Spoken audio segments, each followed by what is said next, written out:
কেউ বলছে যে আওয়ামী লীগের সবাই দোষী না, আবার বলছে আওয়ামী লীগ দল হিসেবে, আদর্শ হিসেবে এই ফেসিবাদের দোষে দুষ্ট। এই বিষয়গুলো নিয়ে আমরা আলোচনা করব। আলোচনায় আমাদের সাথে দুজন অতিথি উপস্থিত আছেন। প্রথমজন মাসুদ কামাল, সিনিয়র সাংবাদিক, দ্বিতীয়জন আশরাফ কায়সার, সিনিয়র সাংবাদিক। আপনাদের দুজনকেই আমাদের স্টুডিওতে স্বাগত। শুরু করব মাসুদ ভাই আপনাকে দিয়ে। দল হিসেবে আওয়ামী লীগ ওই আন্দোলনের সময় এই হত্যাযজ্ঞকে কিন্তু সাপোর্ট দিয়েছে। তো দল হিসেবে আওয়ামী লীগ কি আসলে নৈতিকভাবে এখন বাংলাদেশে রাজনীতি করা বা থাকার একটা সুযোগ থাকে কিনা? সিদ্ধান্ত নেওয়ার দায়িত্বটা সাধারণ মানুষকে দেন। সিদ্ধান্ত নেওয়ার দায়িত্ব সাধারণ, আপনি সিদ্ধান্ত নেওয়ার কে? আপনি কে রে ভাই? আচ্ছা, দল হিসেবে আওয়ামী লীগ কিছুটা করছে, সাপোর্ট দিয়েছে অথবা প্রতিরোধ করেছে, এটা আপনি কিভাবে প্রমাণ করতেছেন? দল কোনো রেজলিউশন নিয়েছিল? একেবারে 14 দলের বৈঠক করে, সাথে আওয়ামী লীগ ছিল, তাদের কাছ থেকে তারা সবাই সমর্থন দিয়েছে। ওটা সরকারি সিদ্ধান্ত, সরকারি সিদ্ধান্ত আমাদের দল কি 14 দলকে নিয়ে এসছে। তাহলে ওই ওখানে আওয়ামী লীগও ছিল। আপনি একটা কথা বোঝার চেষ্টা করুন, 14 দলের মধ্যে আওয়ামী লীগ আছে ভাই, তারা সমর্থন দিয়েছে। তারা কি সমর্থন দিয়েছে? এদের গুলি করো বলছে, গুলি করতে বলছে। বুঝলেন, আমি এর কথা খেয়াল করেন আপনি। এখন মনে করেন একটা যেমন বিএনপি একটা গভর্নমেন্ট, বিএনপি একটা দল আছে, তারেক রহমান একটা কথা বললো যে এটা তোমরা করো। বিএনপি কোন লিডারের ক্ষমতা আছে বলা এটা ঠিক না? আছে আছে তারেক রহমান তো ক্ষমতায় যায় নাই, গেছে ক্ষমতায়, সে কি প্রাইম মিনিস্টার?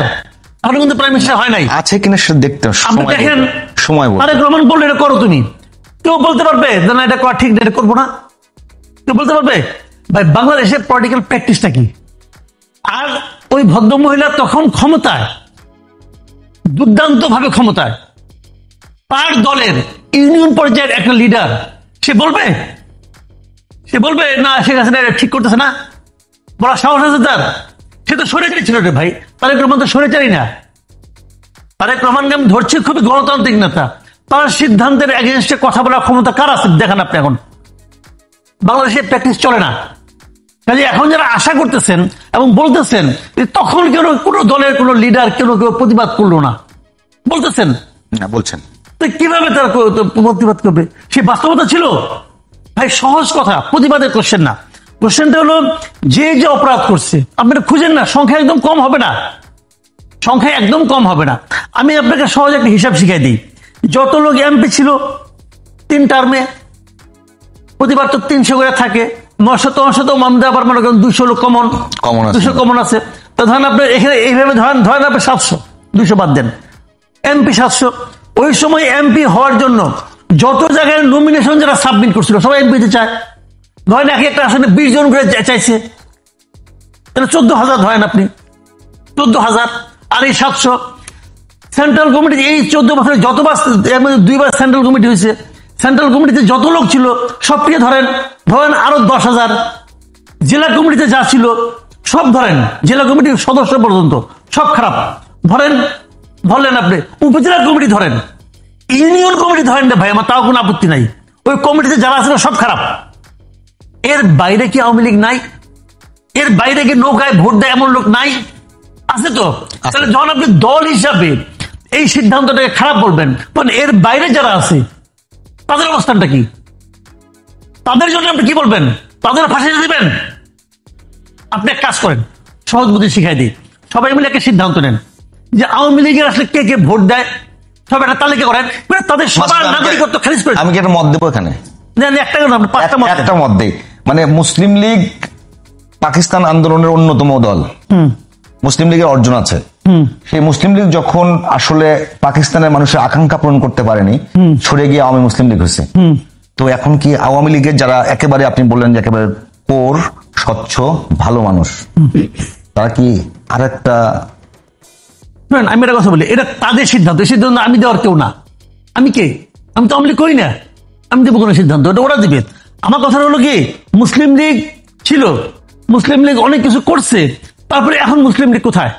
নাই হয়ে গেছে। মুসলিম লীগ কিন্তু আছে বাংলাদেশে, আছে কিন্তু মুসলিম লীগ এখন কোথাও আছে? এটা কি কোনো মুসলিম লীগ কোনো ফ্যাক্টর বাংলাদেশে এখন পলিটিক্সে? না। কে তাকে মুসলিম লীগে গুরুত্বহীন বানাই দিল? কে বানাইছে? কোনো আইন না, সাধারণ মানুষ। কাজে আমার বক্তব্য ওইটাই, সিদ্ধান্ত নেওয়ার দায়িত্বটা সাধারণ মানুষকে দেন। সিদ্ধান্ত নেওয়ার দায়িত্ব সাধারণ। আপনি সিদ্ধান্ত নেওয়ার কে? আপনি কে রে ভাই? আপনি কি সিদ্ধান্ত নেওয়ার? আপনি কি এই ব্যাপারে সিদ্ধান্ত নেওয়ার জন্য আপনি কি কেউ পুরো দেশের মানুষ আপনাকে দায়িত্ব দিয়েছে যে আমরা সবাই মিলে দায়িত্ব দিলাম তুমি সিদ্ধান্ত নাও? কে সিদ্ধান্ত নিচ্ছেন আপনি? আপনি জনগণের কাছে ছেড়ে দেন, জনগণ সিদ্ধান্ত নেবে। জনগণ যদি আওয়ামী লীগকে ভোট না দেয়, আওয়ামী লীগ যদি আগামী ইলেকশনে মাত্র 10টা আসন পায়, তাহলে আওয়ামী লীগ নিজেই বুঝবে তাদের কর্মকাণ্ডকে জনগণ কিভাবে মূল্যায়ন করতেছে। এটা তো আপনার বলার দরকার নেই, আপনি জনগণকে বলেন। আপনি জনগণকে বলেন এই দলটা এত কিছু করছে, অমুক তমুক করছে, তারা আপনারা ভোট দেন না। যদি জনগণ আপনার কথা বিশ্বাস করে করবে, তাহলে আওয়ামী লীগ নাই হয়ে যাবে। কিন্তু আপনি যে বলতেছেন আপনার এই পেছনে জোরটা কি? আপনি হলো গাইড জোরে করতেছেন। আপনি আপনার ক্ষমতা আছেন, আপনার কাছে ক্ষমতা আছে, পুলিশ আছে, আপনি করতেছেন। যে প্রতিবাদ করছে তার ছবি টাঙ্গা দিতেছেন, জুতা মারতেছেন জুতা। আপনি কোনো সমস্যা নাই, মানে আপনি একটা আনন্দ পাচ্ছেন, এটা হতে পারে। মারা দেবেন তাকে আপনি মেরে ফেলতে পারেন, আপনি সে ক্ষমতা আছে, মারতেছেন মত করে, কোনো প্রবলেম নেই তোরে ভাই, মারতেছেন। কিন্তু এতে কিন্তু আপনি কিন্তু প্রমাণ করতে পারতেছেন না। আপনি কি প্রমাণ করতে পারতেছেন? যত আপনি করতেছেন এই কাজগুলো, এই ধরনের কাজগুলো, তত কিন্তু ওই দলটা জনপ্রিয়তা বাড়তেছে। এটি হলো ট্র্যাজেডি। তাদের সঙ্গে একেবারে গণতান্ত্রিক আচরণ করতে হবে, যে তাদেরকে যদি অপ্রাসঙ্গিক করে তাহলে মানুষই করুক। কিন্তু প্রশ্ন হলো একটা জায়গায়, যে দল আওয়ামী লীগ বা শেখ হাসিনাকে ফেসিবাদী করে তোলার জন্য যে সমস্ত জায়গা থেকে মানে হেল্প এসছে, এখন প্রশ্ন হলো আপনারা যারা ফেসিবাদ বিরোধী যে শক্তি, তাদের মধ্যে ঐক্য কি এখন অটুট আছে নাকি তার কারণেই আবার প্রশ্ন উঠছে ফেসিবাদ ফেরত আসবে? ফ্যাসিবাদ বিরোধী শক্তিটা এক থেকে উচিত ছিল। এটা আসলে কি কারণে যে এটা তো আসলে আমাদের উপর একটা বড় ধরনের যন্ত্রণা হিসেবে চেপেছিল। কিন্তু ওটা থেকে আমরা মুক্তি পেলাম যখন আমাদের যদি লক্ষ্যটা যদি ছোট রাখতাম তাহলে কিন্তু হতো। কিন্তু আমরা লক্ষ্যটা ছোট রাখি নাই।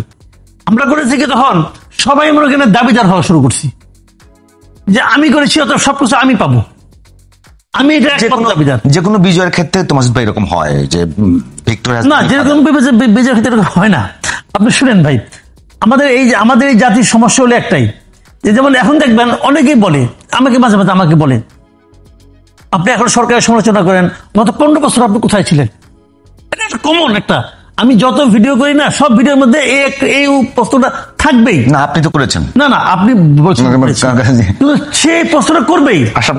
এই 15 বছর আপনি কোথায় ছিলেন তারা জিজ্ঞেস করবে। এটা কারণটা জানেন, ওরা 15 বছরের কোনো খবর রাখে না, হঠাৎ করে পয়দা হয়েছে। তারা মনে করে 15 বছর কেউ কোথাও ছিল না। সে যেরকম ভাবে হাসিনা শাসনকে মেনে নিয়েছিল, সবাই এরকম মেনে নিয়েছিল, সে ওরকম ভাবে ভাবে। সবাই তো মানুষ নিজেকে ভাবে। 15 বছর কোথাও থাকার দরকার নেই তোর ভাই, আমি ছিলাম বলে এটা ইম্পর্টেন্ট ব্যাপার না। কিন্তু 15 বছর নাহিদ ইসলাম কোথায় ছিল? 15 বছর মাহফুজ আলম কোথায় ছিল? 15 বছর আসিফ আহমদ সজীব ভুঁইয়া কোথায় ছিল? 15 বছর ডক্টর ইউনূস কোথায় ছিল? 15 বছরে ডক্টর ইউনূস নিজের মামলা ছাড়া অন্য কোন ইস্যুতে শেখ হাসিনা কোনো সমালোচনা করে নাই। নিজের মামলা মানে কি, উনি কিভাবে ক্ষতিগ্রস্ত হচ্ছেন, উনারা কিভাবে টর্চার করছে, উনি খেলে এই কাহিনী বলতেন।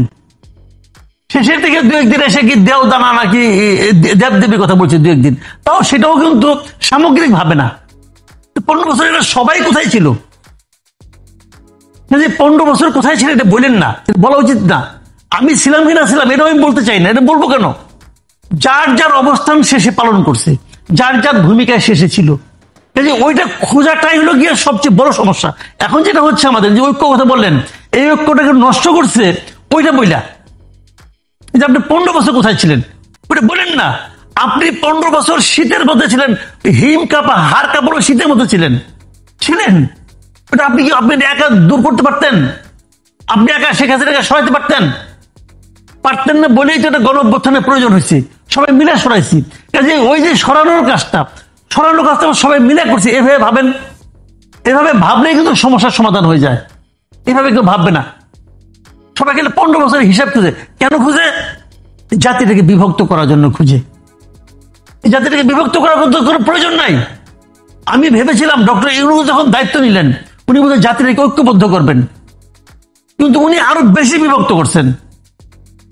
উনি বিভক্ত করছেন আগের জন, যে উনি এই যে আপনার ডিভাইড এন্ড রুলের জন্য, যে আমি ওদেরকে সবসময় ভিলেন আমি রাখবো। বিএনপি তারা হলো সন্ত্রাসী দল, সে জিয়াউর রহমান সে IS এর চর, এগুলি বলছে। বলে বলে ওদেরকে আলাদা করে দিচ্ছে যে স্বাধীনতা আছে, চেতনা চেতনা বলে ওটাকে বিভক্ত করছে, কোটা করছে, অমুক করে তমুক করছে। তো এরাও তো তাই করতেছে, আরেক চেতনা নিয়ে আসছে, এখানেও তারা কোটা শুরু করছে। একই তো কথা, এটা তো আমরা চাই নাই। আপনি ওটা করেন, জাতিকে ঐক্যবদ্ধ করেন, যার যা শাস্তি, যার যা প্রাপ্য সেটা আইনগত ভাবে আপনি দেন তাদেরকে, কিন্তু এটা আপনি কোন রকম মানে মব ক্রিয়েট করেন না। মব ক্রিয়েট হচ্ছে, একজন লোক করছে মনে করেন খায়রুল হক, উনি, আমি তো মনে করি বাংলাদেশে গণতন্ত্রের সবচেয়ে বড় ক্ষতিটা এই বিএম খায়রুল হক করছে, আমি মনে করি। এই জন্য ওনার শাস্তি হওয়া উচিত। ওনাকে যে সেটা আপনাকে সে হত্যা মামলা, যাত্রা বেদা নিয়ে কিন্তু হত্যা করছে।